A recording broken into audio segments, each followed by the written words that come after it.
For our film poster, we kept the text simple so people could read it, and it was clear, and there was no sort of colour that got blended in.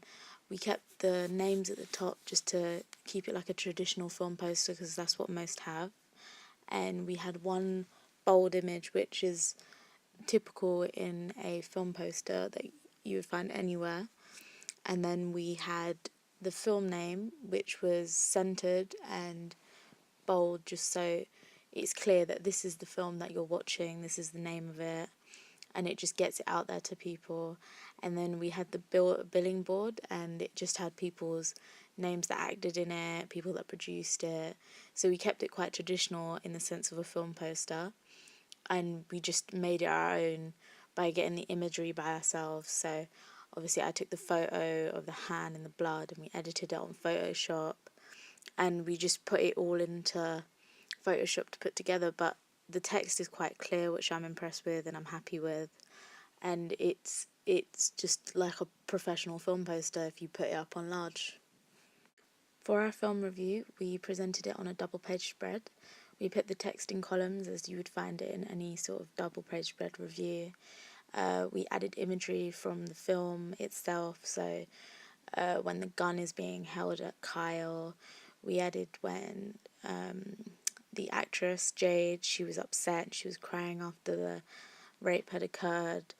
We have a 5-star rating or 4-star rating, so it's just a stat, like it's a great film, but we don't want to put it up too much, so we have the 4-star rating on there.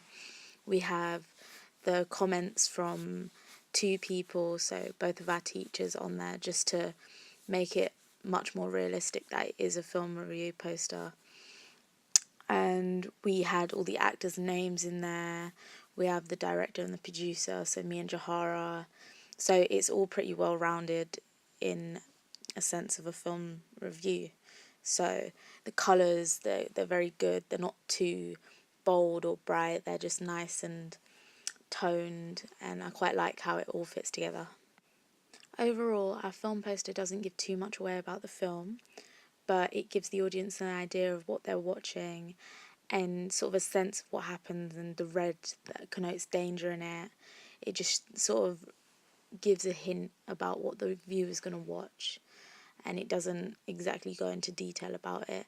Our film review, it represents the opinions of people's feedback that we received to our film, so it just describes it in full detail, and it shows the key parts of the film, so the shots of the gun being pointed and the image of the girl crying.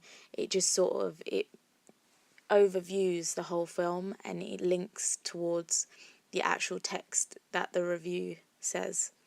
And our film overall, it links to both our film review and our poster, because where Kyle gets killed in our film, the poster shows like the blood and the danger, so it kind of links, as in the sense of what will happen and what is going to happen, but you won't know until you actually watch it. And then the film review, it describes our film perfectly. It points out the fact that the actors' emotions show that the rape has happened, but we don't actually have to involve graphic scenes in it. So overall, our film poster and our film review does relate to our film, and it does show it in its best light.